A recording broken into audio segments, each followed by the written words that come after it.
Alright, so this is like a completion video of how to couple the bag. Simple, very friendly on the shoulder. Do well to subscribe to my channel so you can stay tuned for more videos that will be dropping. Thank you. Let me know in the comment section if you have any questions or you want to answer in our response to you. So thank you. Alright guys, welcome back to my channel. And so in this video we're going to be continuing with the furry tote bag. So after we are done coupling the sides, like you can see, you want to give a marking of 1.5 on both sides like I did here. I already used the pen to show the marking. See, 1.5, that's 1.5, then 1.5, 1.5. You connect the lines, and that's going to be our boxing, our base. Then you want to cut out, you understand? So when you just cut that out on, that's the both sides, so which means our base is 3, that's 1.5 gives us 3. So by the time we are done cutting, then we'll just go into the machine to box that open part. So you see how I'm going to fold the bag. So you just fold it this way, yeah, and you go on to fold it so rather on your machine. You do this to both sides that you cut. So as soon as you're done doing this, we are halfway done with this bag. This is one of like fastest bag to make. As soon as you're done sewing, you would want to attach your lining and your lining, your top cover. So in this video, before I get to that point, I use the furry material for the handle, but you can use the leather. So the same way I measured for the handle using a faux, you can use a leather to achieve the same thing. Yeah, so I was done boxing and you just turn over.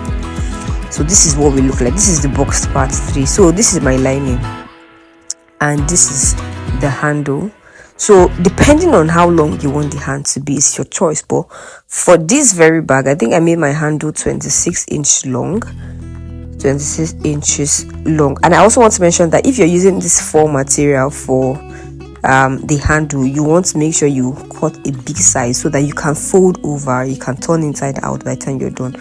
So you just go on to fold to sew your handle, that's both hands.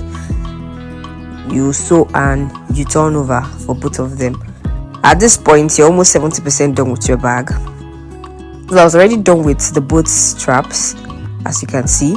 Then the next thing I want to do is to fix my lining with the top cover. So this bag, majority of this bag you see in the market, they what they use, the closure is magnet, but I decided to try using a zip for this one, and I think I love it for security purpose. It's more secured. So now to get the size of my lining, you take a measurement around your bag, the top, and it will help you to know what to cut for your lining and for that other top black. You can see a black leather there. So when you take a measurement round of your bag, the top, you cut this top black and the lining the same thing. Then your zip depends on how you want the zip to fit in the bag. So at this point I just went to fix in my zip, but if you are not fixing a zip, all you need to do is just join this black and this black material and the lining, and that's all, right? But because I'm fixing a zip, I have to couple all of them together first. So at this point I was just coupling my zip, fixing my zip rather, and as soon as I was done, I went on to close the both sides. So if you also want to fix like an inner pocket, this is the part the time you do it. As soon as you're done joining this part, you just fix your inner slip on the lining. If you want to fix an inner slip, this is where the time you get to fix it. So I was done and I went on to trim my thread. Yeah, so I was just trying to measure to see if this zip was even on both sides. So as soon as I was sure of that, I went on to close, and you close the other side. So you just fold over and you sew on the other side. Yeah, like I'm doing now. Exactly. So you just sew it all the way down, and as soon as you're done with this part, you are 85% done with your bag. So yeah.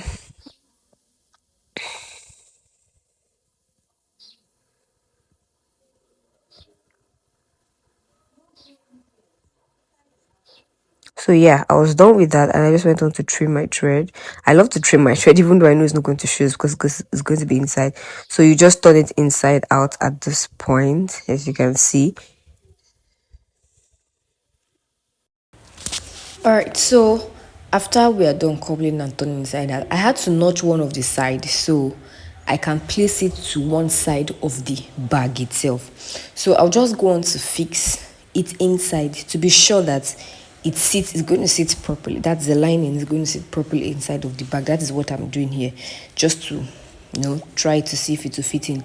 So when I fixed it, I noticed that it did not fit in. There was still extra space that is on the lining. So I just took a measurement of my bag and took a measurement of the lining, and it gave me a clue as to what to reduce. So I just went back to my sewing machine to reduce it. Yeah, that's what I just did. I just went to reduce it a bit so that it's going to sit in properly. So we're going to be having the same measurement with the bag and the dropping. That's the lining. Yeah, so that was basically what I did here.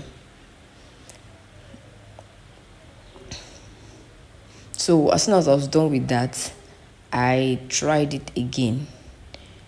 Sometimes these materials can be funny. So I tried it again, and this time around it was equal. It was even. So what I want to do now, this is not how I'm going to fix it. So what you want to do now is you fix it the other way around. So you now fix the bag inside of the lining. Right side fits in right side. Yeah. Also making sure that the middle, the sides of the lining is on the side of the bag, especially because there is a zip on it. So once it's like that, I'll just go into my sewing machine. But mind you, we've not fixed our handle. So at this point, we want to place our handle so we can tack it inside. So I went on to put my handle. So how you want to, if you want to make sure that the handle on one side of the bag is on the same placement on the other side, you can just take a measurement from both sides of the bag. For instance, we have two sides of the bag, right? So you can take a measurement from one side just to give you a marking, just like I want what I'm doing. Okay, so I took like a measurement of 3 here. So that's where the hand is starting from. As you can see, I placed it there. Then on the other side again, I did a measurement of 3. So you replicate this 3 on when you get to the other side of the bag where the other handle is going to be, right?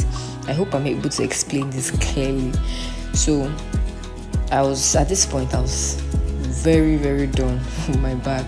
So I just went on to sew all the way around my bag. So I was done at this point. Then you just want to turn it inside out. Yeah, you turn it inside out, drop it in. Then you can just tack the handle, tack it to just make it lay in, and it's not always popping out. So then you sew your lining, just the mouth. Remember, it's open inside. So as soon as I was done, you can go on to fix your zip head and your zip stopper. If you want to put a pendant, you can put a pendant and anything you want to do. So that's basically about it on this bag. It's really simple, one of the simplest bags with me. And funny enough, you can replicate this kind of tote bag even on a leather material. Yeah, it's that. So I hope this tutorial is well explanatory. Do well to subscribe to my channel so you can stay tuned to more videos. So I would try my best to put out more videos as much or as soon as I can, but just I'm having limited storage on my device, which is why it seems like I drop one video and it takes a long time to drop another one or the complete video of it, please. So this is it. As you can see, I backed on that very well. So you can put a pendant on either side of the bag to just add, a bit of luxury to it.